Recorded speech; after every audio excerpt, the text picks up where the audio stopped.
गडिंग्लज कागल रस्त्याचे मुरगुडमध्ये संत गतीने सुरू असलेल्या कामाविरोधात येथील नगरसेवक नागरिकांनी आंदोलन केले।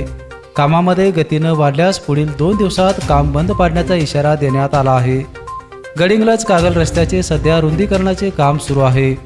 गेल्या महिन्यापासून मुरगुडमध्ये या रस्त्याचे अत्यंत संत गतीने काम सुरू आहे। परिणामी छोटे मोठे अपघात घडत आहेत।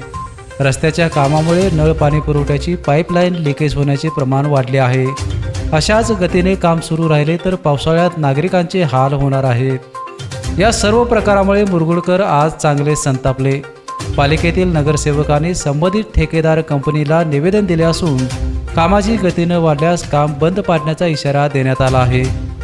यावेळी उपनगराध्यक्ष रेखाताई मांगले, गटनेते सुहास खराडे, माजी नगराध्यक्ष नामदेवराव मेडके, नगरसेवक दत्ता मंडलिक, जगन्नाथ पुजारी, सुनील मंडलिक, अनिल राऊत, दीपक शिंदे, रणजित भारमल, प्राध्यापक संभाजी अंगज, राजेंद्र कांबळे, सुनील रणवरे, राहुल शिंदे यांच्यासह नागरिक उपस्थित होते।